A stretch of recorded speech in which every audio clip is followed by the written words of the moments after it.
Task കഴിഞ്ഞതിന് ശേഷം കിച്ചണിൽ നിന്ന് ആഹാരം ഉണ്ടാക്കിക്കൊണ്ടിരിക്കുകയാണ് ജിഷിനും അനുമോളും ഷാനവാസും ലക്ഷ്മിയുമൊക്കെ.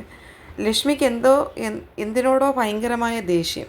ലക്ഷ്മി സംസാരിക്കുന്നത് ഇങ്ങനെയാണ്: ഓ കലപില കലപില കലപില, എന്തോ ഒരു ബുദ്ധിയില്ലാത്ത ആൾക്കാർ, ഒരു ചാൻസ് നോക്കിയിരിക്കുക എന്നൊക്കെ പറഞ്ഞ് ഭയങ്കരമായിട്ട് സംസാരിക്കുകയാണ് ദേഷിച്ച് ലക്ഷ്മി.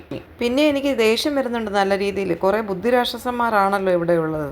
ബുദ്ധി കൊണ്ടങ്ങ് കുറേ ചെയ്തുകൊണ്ടിരിക്കും. ഇങ്ങനെ ദേഷ്യം പിടിച്ചുണ്ടാക്കേണ്ട, ഞാൻ ഉണ്ടാക്കിക്കൊള്ളാമെന്ന് ലക്ഷ്മിയോട് ജിഷൻ പറയുന്നുണ്ട്. അപ്പോൾ ലക്ഷ്മി തിരിച്ചു പറയുകയാണ്: എനിക്ക് ഇഷ്ടമുള്ള കണക്ക് ഞാൻ ഉണ്ടാക്കും, എങ്ങനെയെങ്കിലും ഞാൻ ഉണ്ടാക്കിക്കൊള്ളാം. ചിരിച്ചോണ്ട് വേണോ കരഞ്ഞോണ്ട് വേണോ എന്നുള്ളത് എൻ്റെ ഇഷ്ടം. അങ്ങനെയാണ് എനിക്കിത് വേണ്ട, ഞാൻ കഴിക്കില്ലെന്ന് ജിഷൻ പറയുന്നുണ്ട്. അപ്പോൾ ലക്ഷ്മി പറയുകയാണ്: വാശി പിടിച്ച് പോവുകയാണെങ്കിൽ പൊയ്ക്കോ, കഴിക്കണ്ട. വിശപ്പുണ്ടെ മാത്രം കഴിച്ചാൽ മതി, ഇവിടെ ആർക്കും വലിയ നിർബന്ധമില്ല. വിശപ്പുണ്ടെ മാത്രം കഴിച്ചാൽ മതി. നിൻ്റെ ഭരണമൊന്നും ഇങ്ങോട്ട് എടുക്കണ്ട, നിൻ്റെ വീട്ടിൽ പോയി കാണിച്ചാൽ മതിയെന്ന് ജിഷൻ പറയുന്നുണ്ട്. അത് ഞാൻ തീരുമാനിച്ചോളാം, എൻ്റെ ദേഷ്യം എവിടെ പോയി കാണിക്കണമെന്നുള്ളത്, ഇങ്ങോട്ട് പറയണ്ട. അപ്പം ജിഷൻ വീണ്ടും പറയുകയാണ്: ഈ ദേഷ്യം പിടിച്ചുണ്ടാക്കുന്ന ചപ്പാത്തിയാണോ ഇടി അനുമോളെ ഞാൻ കഴിക്കേണ്ടുന്നത്? ഞാനാണോ അങ്ങോട്ട് മിണ്ടിയത്? ഇങ്ങോട്ടല്ലേ വന്ന് മിണ്ടിയത്?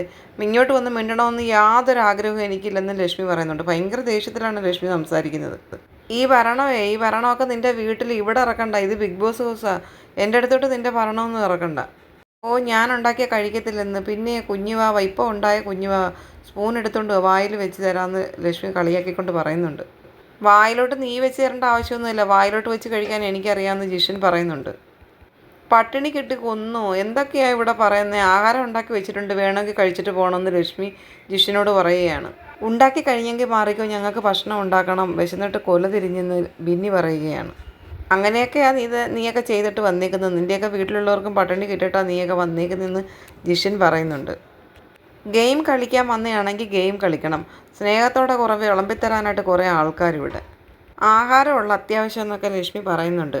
ജിഷൻ പറയുന്നുണ്ട്: നിൻ്റെ അഭ്യാസമൊന്നും എൻ്റെ അടുത്ത് വേണ്ട, നിൻ്റെ ഭരണമൊക്കെ നിൻ്റെ വീട്ടിൽ ചെന്ന് കാണിച്ചാൽ മതി, എൻ്റെ അടുത്ത് കൂടുതൽ ഭരിക്കാൻ വരണ്ട, എൻ്റെ അടുത്ത് നടക്കത്തില്ല.